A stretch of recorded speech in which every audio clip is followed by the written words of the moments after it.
بالجاي سفيد استمير.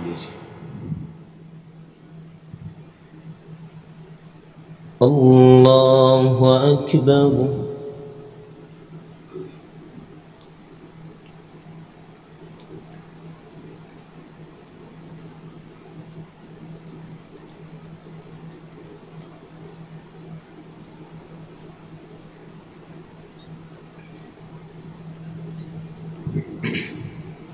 الحمد لله رب العالمين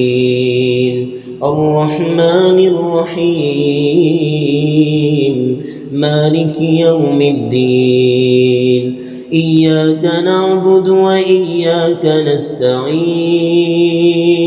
اهدنا الصراط المستقيم صراط الذين أنعمت عليهم غير المغضوب عليهم ولا الضالين آمين.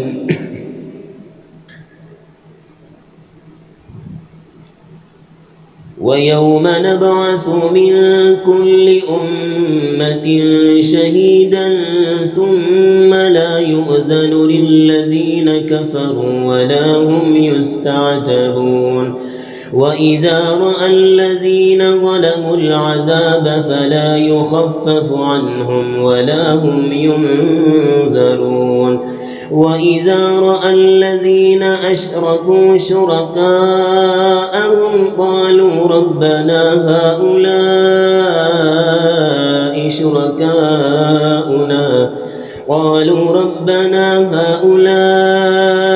شركاؤنا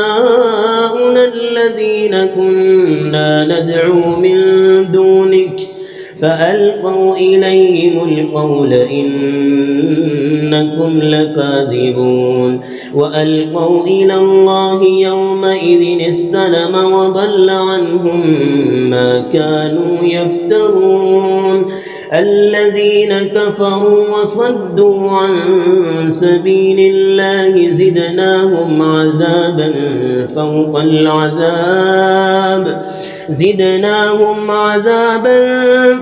العذاب بما كانوا يفسدون. ويوم نبعث في كل أمة شهيدا عليهم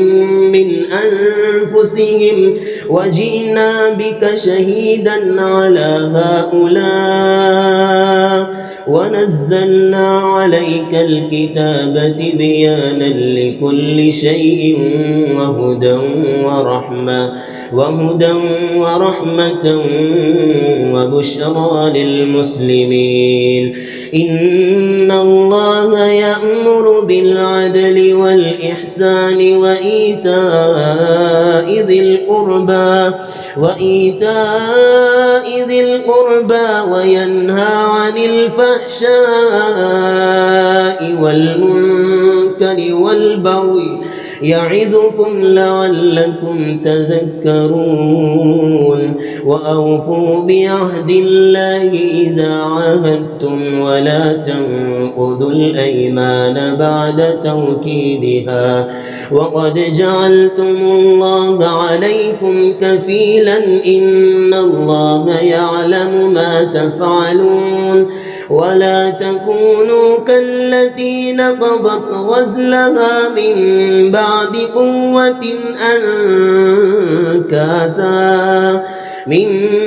قوة أنكاسا تتخذون أيمانكم دخلا بينكم أن تكون أمة هي أربى من أمة إنما يبلوكم الله به ولا تكونوا كالتي نقضت غزلها من بعد قوة أنكاسا تتخذون أيمانكم دخلا بينكم أن تكون أمة هي أربى من أمة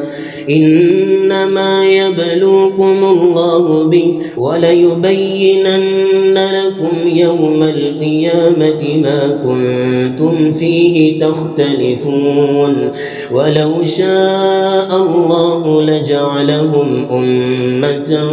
واحدة ولكن يضل من يشاء ويهدي من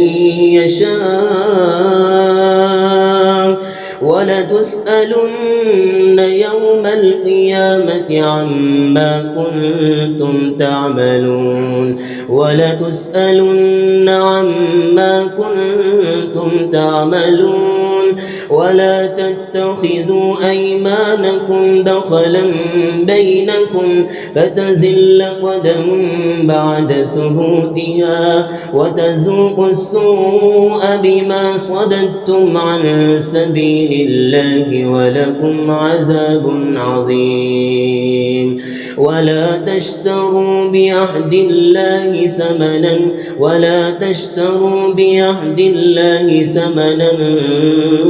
قليلا إنما عند الله هو خير لكم إن كنتم تعلمون ما عندكم ينفد وما عند الله باق ولنجزين الذين صبروا أجرهم بأحسن ما كانوا يعملون من عمل صالحا من ذكر أو أنثى وهو مؤمن فلنحيينه حياة طيبة ولنجزينهم أجرهم بأحسن ما كانوا يعملون فإذا قرأت القرآن فاستعذ بالله من الشيطان الرجيم إنه ليس له سلطان على الذين آمنوا وعلى ربهم يتوكلون إنما سلطانه على الذين يتولونه والذين هم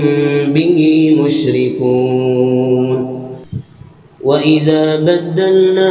آية مكان آية والله أعلم بما ينزل قالوا إنما أنت مفتر بل أكثرهم لا يعلمون قل نزله روح القدس من ربك بالحق ليثبت الذين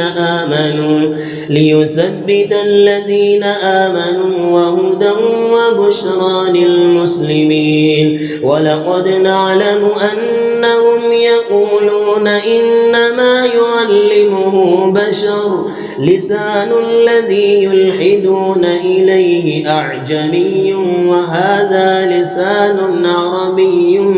مبين إن الذين لا يؤمنون بآيات الله لا يهديهم الله ولهم عذاب أليم إنما يفتري الكذب الذين لا يؤمنون بآيات الله وأولئك هم الكاذبون من كفر بالله من بعد إيمانه إلا من أكره وقلبه مطمئن بالإيمان ولكن من شرح بالكفر صدرا فعليهم غضب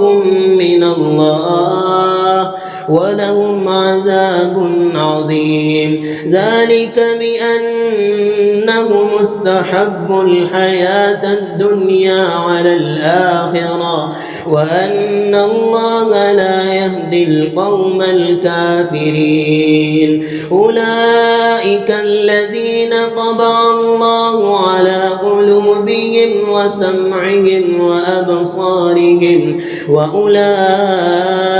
هم الغافلون لا جرم أن إنهم في الآخرة هم الخاسرون ثم إن ربك للذين هاجروا من بعد ما فتنوا ثم جاهدوا وصبروا إن ربك من بعدها لغفور رحيم يوم تأتي كل نفس تجادل عن نفسها وتوفى كل نفس ما عملت وهم لا يظلمون وضرب الله مثلا قرية كانت آمنة مطمئنة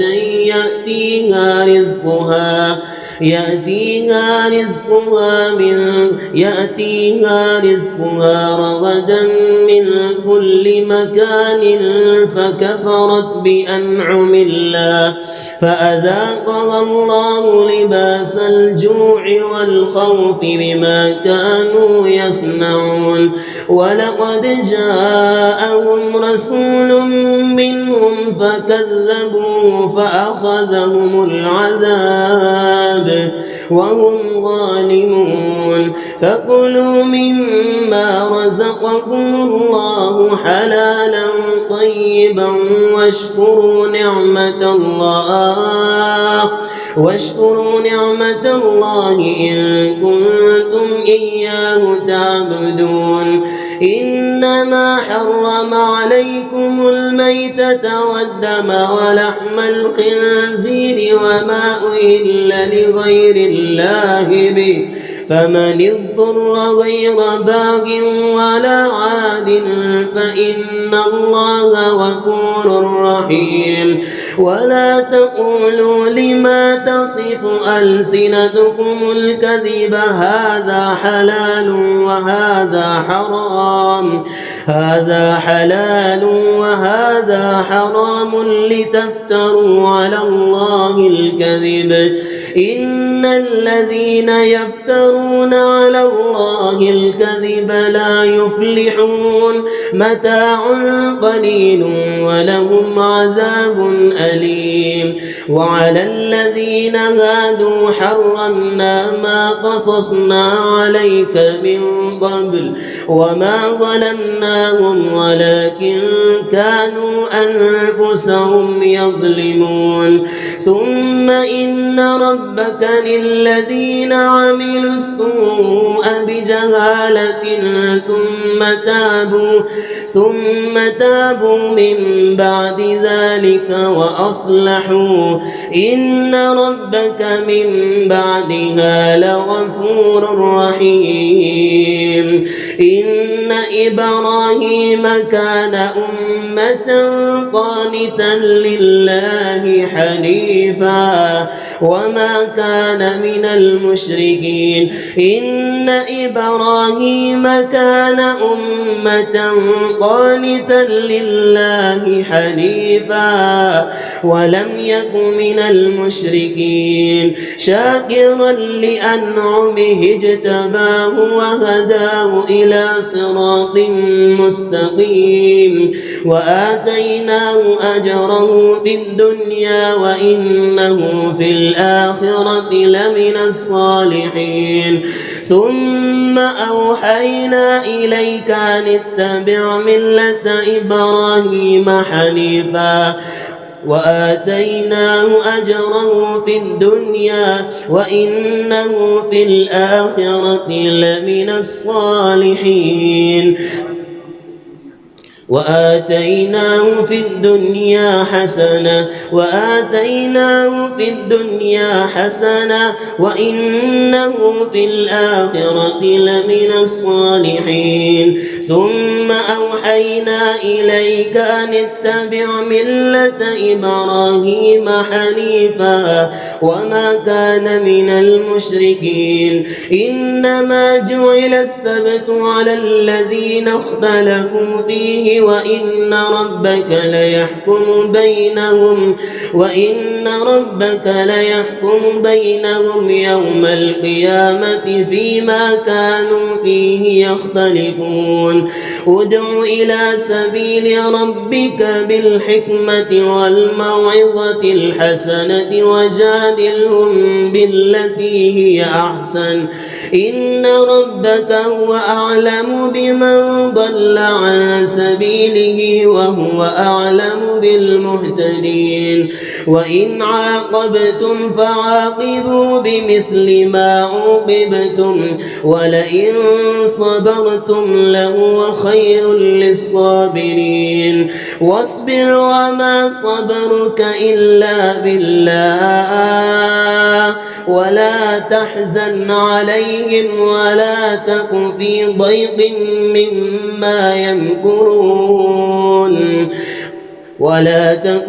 ضيق مما يمكرون إن الله مع الذين اتقوا والذين هم محسنون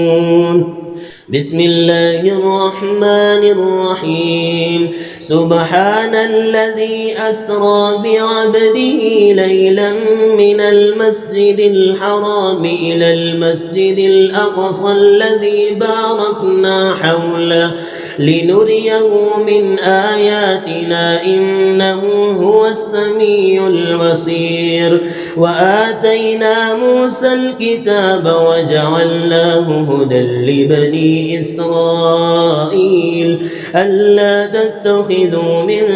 دوني وكيلا ذرية من حملنا مع نوح إنه كان عبدا شكورا وقضينا إلى بني إسرائيل في الكتاب لتفسدن في الأرض مرتين ولتعلن علوا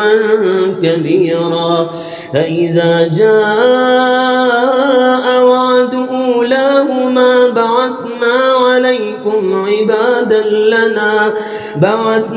عليكم عبادا لنا أولي بأس شديد فجاسوا خلال الديار وكان وعدا مفعولا ثم رددنا لكم الكرة عليهم وأمددناكم بأموال وبنين وجعلناكم أكثر نفيرا إن أحسنتم أحسنتم لأنفسكم وإن أسأتم فلها فإذا جاء وعد الآخرة ليسوءوا وجوهكم وليدخلوا المسجد كما دخلوه أول مرة وليتبروا ما علوا تتبيرا عسى ربكم أن يرحمكم وإن عدتم عدنا وجعلنا جهنم للكافرين حصيرا إن هذا القرآن يهدي للتي هي أقوم ويبشر المؤمنين الذين يعملون الصالحات أن لهم أجرا كبيرا وأن الذين لا يؤمنون بالآخرة أعتدنا لهم عذابا أليما ويدعو الإنسان بالشر دعاءه بالخير وكان الإنسان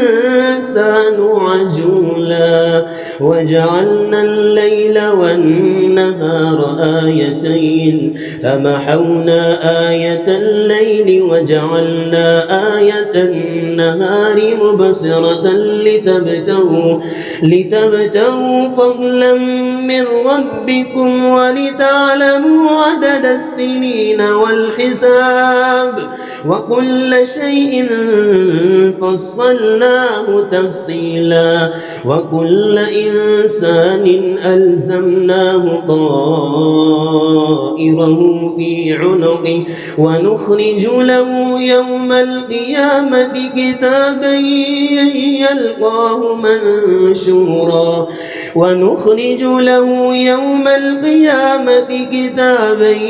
يلقاه منشورا اقرأ كتابك كفى بنفسك اليوم عليك حسيبا من اهتدى فإنما يهتدي لنفسه ومن ضل فإنما يضل عليها ولا تزر وازرة وزر أخرى وما كنا معذبين حتى نبعث رسولا وإذا أردنا أن نهلك قرية أمرنا متر فيها ففسقوا فيها فحق عليها القول فدمرناها تدميرا وكم أهلكنا من القرون من بعد نوح وكفى بربك بذنوب عباده خبيرا بصيرا من كان يريد العاجلة عجلنا له فيها ما نشاء لمن نريد ثم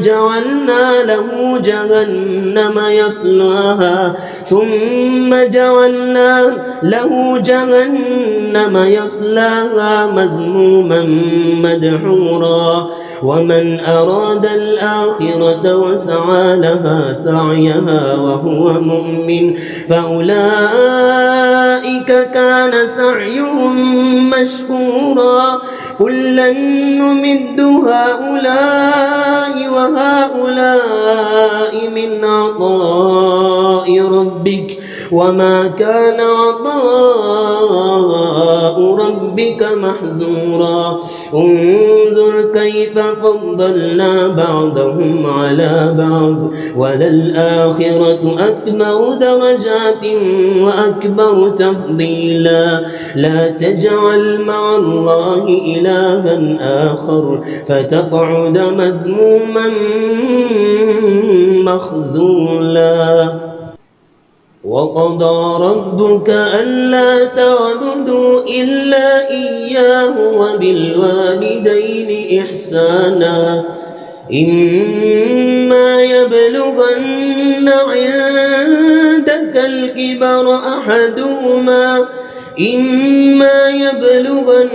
عندك الكبر أحدهما أو كلاهما فلا تقل لهما أف ولا تنهرهما وقل لهما قولا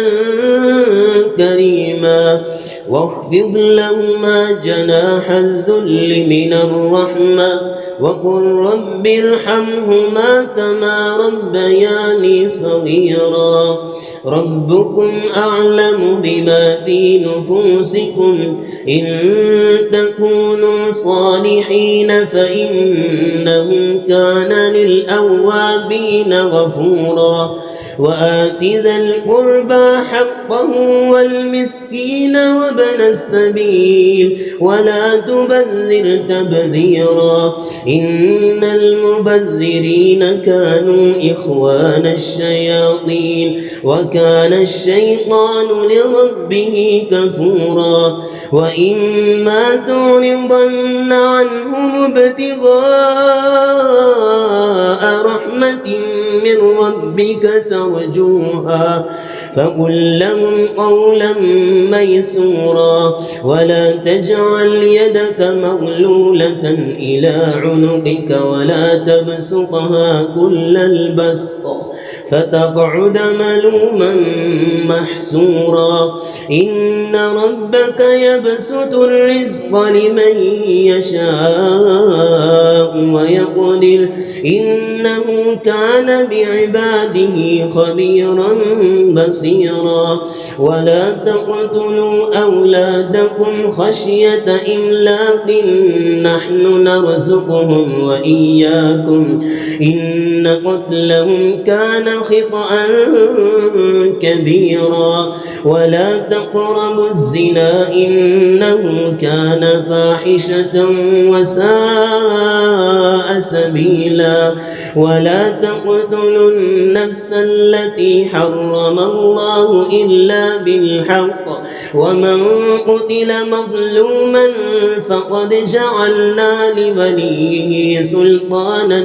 فلا يسرف في القتل إنه كان منصورا ولا تقربوا مال اليتيم إلا بالتي هي أحسن حتى يبلغ أشده وأوفوا بالعهد إن العهد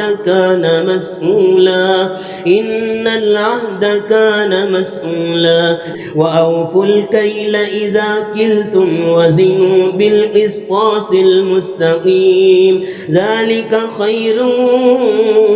وأحسن تأويلا ولا تقف ما ليس لك به علم إن السمع والبصر والفؤاد كل أولئك كان عنه مسؤولا ولا تمش في الأرض مرحا إنك لن تخرق الأرض ولن تبلغ الجبال طولا كل ذلك كان سيئه عند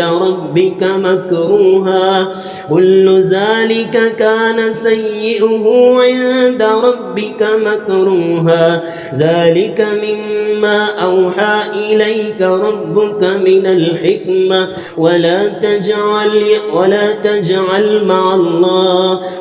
تجعل مع الله إلها آخر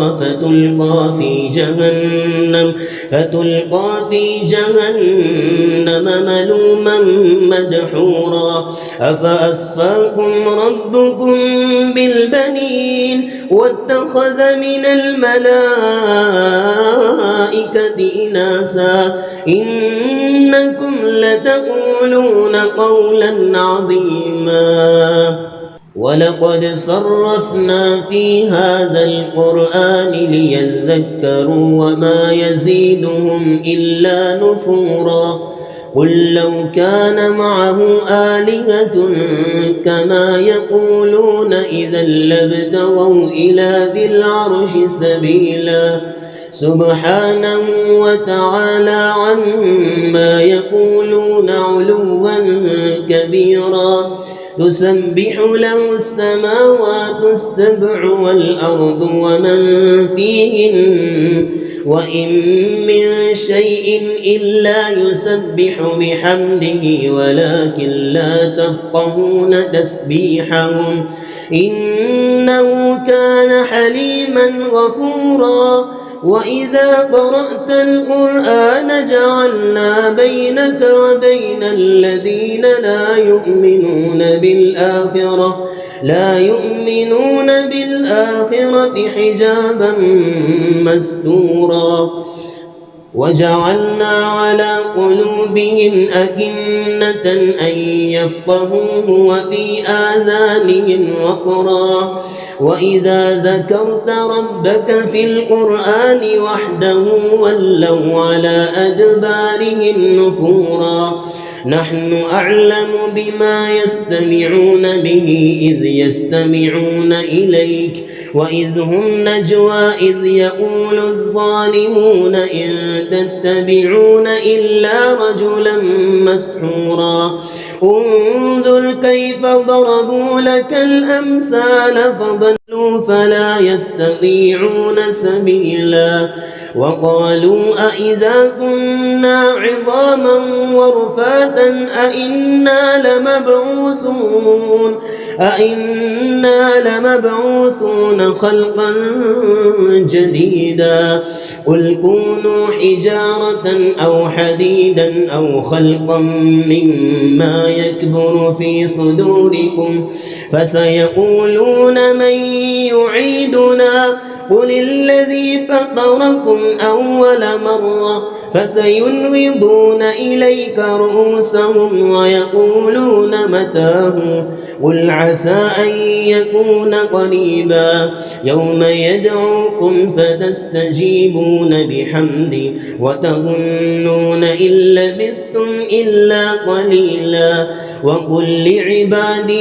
وقل لعبادي يقولوا التي هي أحسن إن الشيطان ينزغ بينهم إن الشيطان كان للإنسان عدوا مبينا ربكم أعلم بكم إن يشأ يرحمكم أو إن يشأ يعذبكم وما أرسلناك عليهم وكيلا وربك أعلم بمن في السماوات والأرض ولقد فضلنا بعض النبيين على بعض وآتينا داود زبورا قل ادعوا الذين زعمتم من دونه فلا يملكون كشف الضر عنكم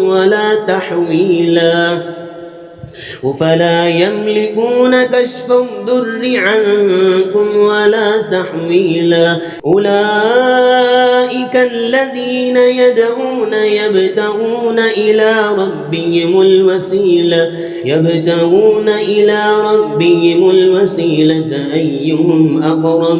أيهم أقرب ويرجون رحمته ويخافون عذابه إن عذاب ربك كان محذورا وإن من قرية إلا نحن مهلكوها قبل يوم القيامة أو معذبوها عذابا شديدا كان ذلك في الكتاب مسطورا وما منعنا أن نرسل بالآيات إلا أن كذب بها الأولون وآتينا ثمود الناقة مبصرة فظلموا بها وما نرسل بالآيات إلا تخويفا وإذ قلنا لك إن ربك أحاط بالناس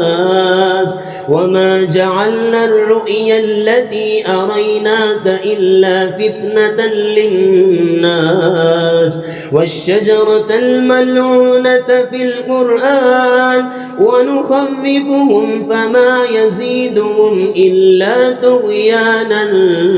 كبيرا وإذ قلنا للملائكة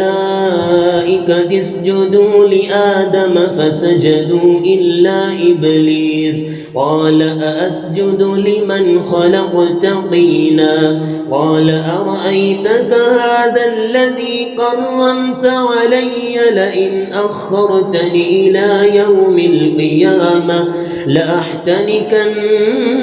ذريته إلا قليلا قال اذهب فمن تبعك منهم فإن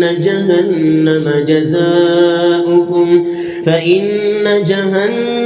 جزاؤكم جزاء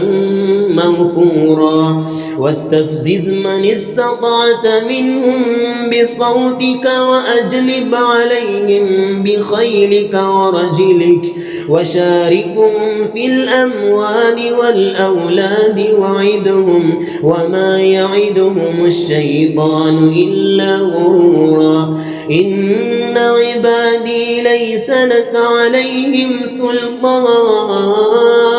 وكفى بربك وكيلا ربكم الذي يزجي لكم الفلك في البحر لتبتغوا من فضله إنه كان بكم رحيما وإذا مسكم الضر في البحر ضل من تدعون إلا إياه فلما نجاكم إلى البر أعرضتم وكان الإنسان كفورا أفأمنتم أن يخسف بكم جانب البر أو يرسل عليكم حاصبا ثم لا تجدوا لكم وكيلا أم أمنتم أن يعيدكم فيه تارة أخرى فيرسل عليكم قاصفا من الريح فيغرقكم بما كفرتم ثم لا تجدوا لكم علينا به تبيعا ولقد كرمنا بني آدم وحملناهم في البر والبحر ورزقناهم من الطيبات وفضلناهم على كثير ممن خلقنا تفضيلا يوم ندعو كل أناس بإمامهم فمن أوتي كتابه بيمينه فأولئك يقرؤون كتابهم ولا يظلمون فتيلا ومن كان في هذه أعمى فهو في الآخرة أعمى وأضل سبيلا وإن كادوا ليفتنونك عن الذي أوحينا إليك لتفتري علينا غيره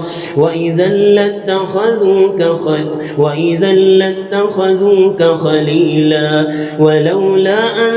ثبتناك لقد كدت تركن إليهم شيئا قليلا وإذا لأذقناك ضعف الحياة وضعف الممات ثم لا تجد لك علينا نصيرا وإن كادوا ليستفزونك من الأرض ليخرجوك منها وإذا لا يلبسون خلافك إلا قليلا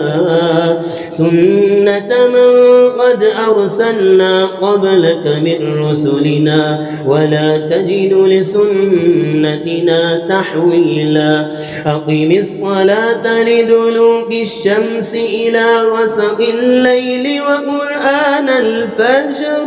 إن قرآن الفجر كان مشهودا ومن الليل فتهجد به نافلة لك عسى أن يبعثك ربك مقاما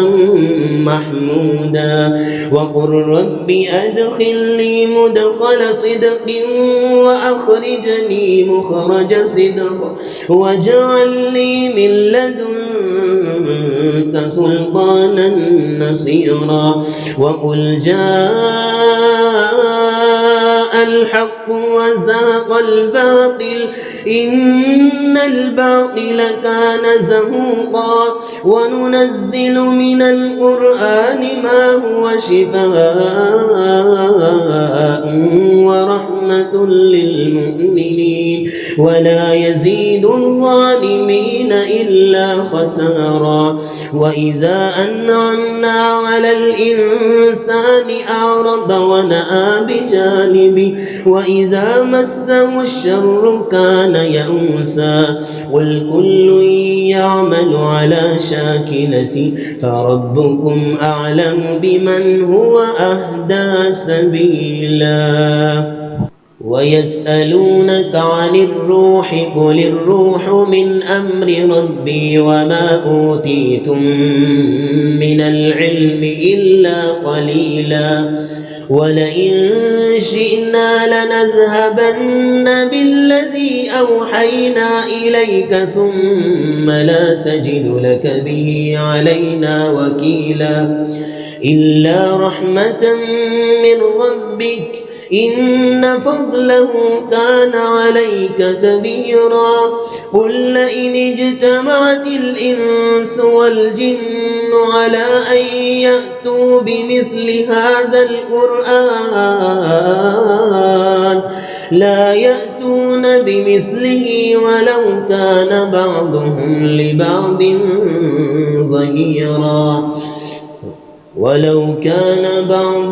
لبعض ظهيرا. ولقد صرفنا للناس في هذا القرآن من كل مثل فأبى أكثر الناس إلا كفورا. وقالوا لن نؤمن لك حتى تفجر لنا من الأرض ينبوعا أو تكون لك جنة من نخيل وعنب فتفجر الأنهار خلالها تفجيرا أو تسقط السماء كما زعمت علينا كسفا أو تأتي بالله والملائكة قبيلا أو يكون لك بيت من زخرف أو ترقى بالسماء ولن نؤمن لرقيك حتى تنزل علينا كتابا نقرأه قل سبحان ربي هل كنت إلا بشرا رسولا. وما منع الناس أن يؤمنوا إذ جاءهم الهدى إلا أن قالوا أبعث الله بشرا رسولا.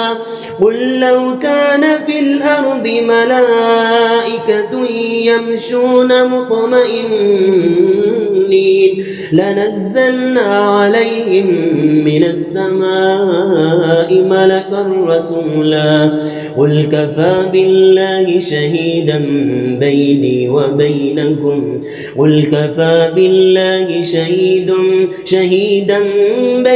وبينكم إنه كان بعباده خبيرا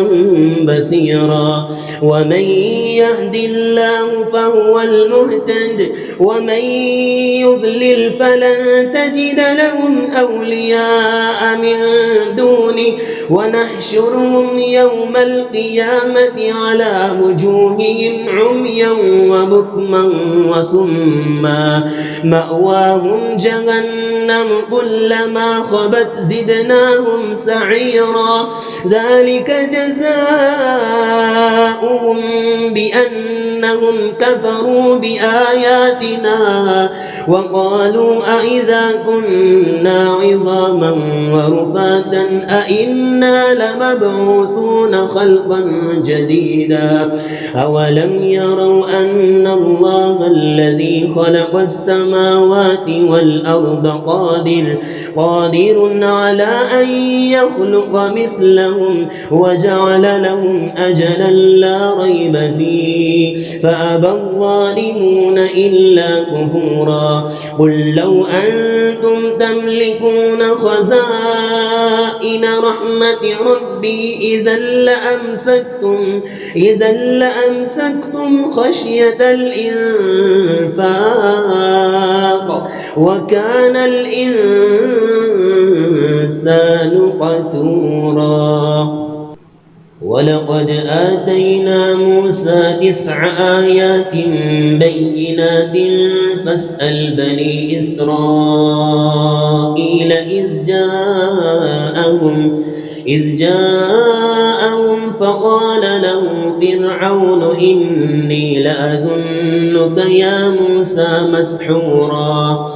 قال لقد علمت ما أنزل هؤلاء إلا رب السماوات والأرض بصائر وإني لأظنك يا فرعون مسبورا. فأراد أن يستفزهم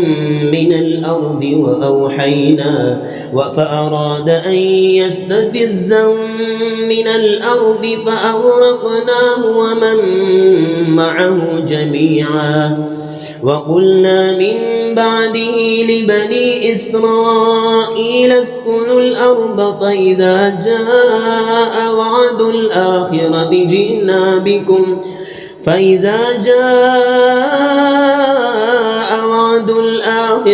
جئنا بكم لفيفا وبالحق أنزلناه وبالحق نزل وما أرسلناك إلا مبشرا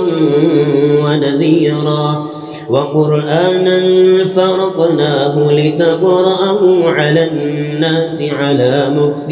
ونزلناه تنزيلا. قل آمنوا به أو لا تؤمنوا إن الذين أوتوا العلم من قبله إذا يتلى عليهم يخرون للأذقان سجدا ويقولون سبحان ربنا إن كان وعد ربنا لمفعولا ويخرون للأذقان يبكون ويزيدهم خشوعا. قل ادعوا الله أو ادعوا الرحمن أيما تدعوا فله الأسماء الحسنى. قل ادعوا الله أو ادعوا الرحمن أيما تدعوا فله الأسماء الحسنى ولا تجهر بصلاتك ولا تخافت بها وابتغ بين ذلك سبيلا. وقل الحمد لله الذي لم يتخذ ولدا ولم يكن له شريك في الملك ولم يكن له ولي من الذل وكبره تكبيرا. بسم الله الرحمن الرحيم. الحمد لله الذي أنزل على عبده الكتاب ولم يجعل له عوجا قيما لينذر بأسا شديدا من لدنه ويبشر المؤمنين الذين يعملون الصالحات أن لهم أجرا حسنا ماكثين فيه أبدا وينذر الذين قالوا اتخذ الله ولدا ما لهم به من علم ولا لآبائهم كبرت كلمة تخرج من أفواههم إن يقولون إلا كذبا فلعلك باخع نفسك على آثارهم إن لم يؤمنوا بهذا الحديث أسفا إنا جعلنا ما على الأرض زينة لها لنبلوهم أيهم أحسن عملا وإنا لجاعلون ما عليها صعيدا جرزا. أم حسبت أن أصحاب الكهف والرقيم كانوا من آياتنا عجبا إذ أوى الفتية إلى الكهف فقالوا ربنا آتنا من لدنك رحمة وهيئ لنا من أمرنا رشدا فضربنا على آذانهم في الكهف سنين عددا ثم بعثناهم لنعلم أي الحزبين أحصى لما لبثوا أمدا نحن نقص عليك نبأهم بالحق إنهم فتية آمنوا بربهم وزدناهم هدى وربطنا على قلوبهم إذ قاموا فقالوا ربنا رب السماوات والأرض لن ندعو من دونه إلها لقد قلنا إذا شططا هؤلاء قوم اتخذوا من دونه آلهة لولا يأتون عليهم بسلطان بين فمن أظلم ممن افترى على الله كذبا وإذ اعتزلتموهم وما يعبدون من دون الله فأووا إلى الكهف ينشر لكم ربكم من رحمته ويهيئ لكم من أمركم مرفقا وترى الشمس إذا طلعت تزاور عن كهفهم ذات اليمين وإذا غربت تقرضهم ذات الشمال وهم في فجوة من ذلك من آيات الله من يهد الله فهو المهتد ومن يضلل فلن تجد له وليا مرشدا وتحسبهم أيقاظا وهم رقود ونقلبهم ذات اليمين وذات الشمال وكلبهم باسط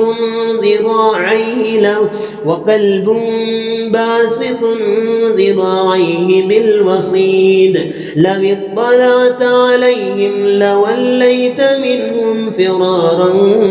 ولملئت منهم رعبا وكذلك بعثناهم ليتساءلوا بينهم قال قائل منهم كم لبثتم قالوا لبثنا يوما أو بعض يوم قالوا ربكم أعلم بما لبثتم فابعثوا أحدكم بورقكم هذه إلى المدينة فلينظر أيها أزكى طعاما فليأتكم برزق منه وليتلطف ولا يشعرن بكم أحدا إنهم إن يظهروا عليكم يرجموكم أو يعيدوكم في ملتهم ولن تفلحوا إذا أبدا وكذلك أعسرنا عليهم ليعلموا أن وعد الله حق وأن الساعة لا ريب فيها إذ يتنازعون بينهم أمرهم فقالوا ابنوا عليهم بنيانا ربهم أعلم بهم قال الذين غلبوا على أمرهم لنتخذن عليهم مسجدا سيقولون ثلاثة رابعهم كلبهم ويقولون خمسة سادسهم كلبهم قل ربي أعلم بعدتهم ما يعلمهم إلا قليل وسيقولون ثلاثة رابعهم كلبهم ويقولون خمسة سادسهم كلبهم رجما بالغيب ويقولون سبعة ثامنهم كلبهم قل ربي أعلم بعدتهم ما يعلمهم إلا قليل فلا تمار فيهم إلا مراء ظاهرا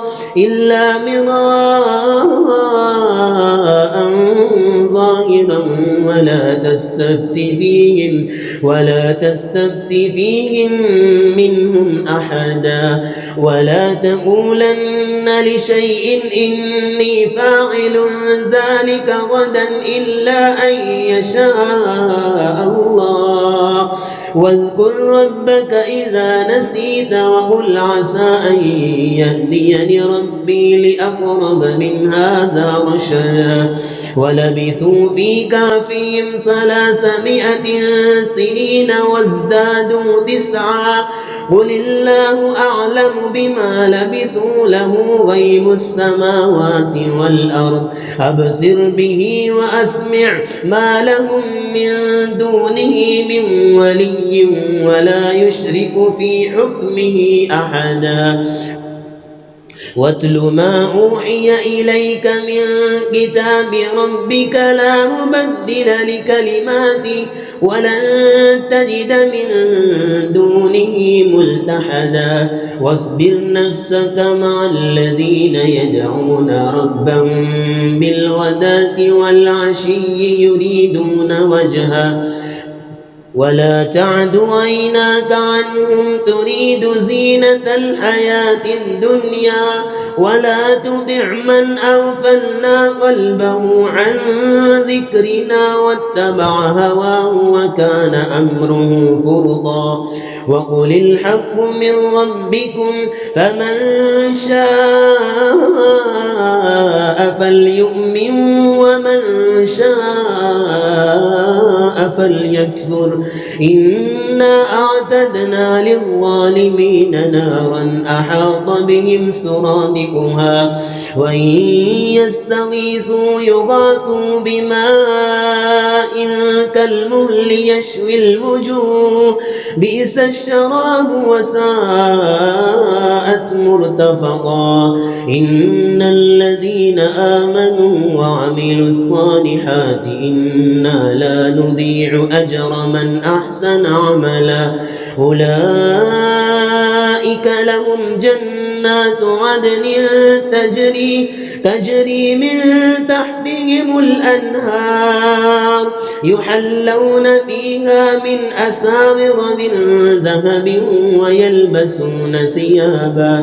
ويلبسون ثيابا خضرا من سندس واستبرق متكئين فيها على الأرائك نعم الثواب وحسنت مرتفقا.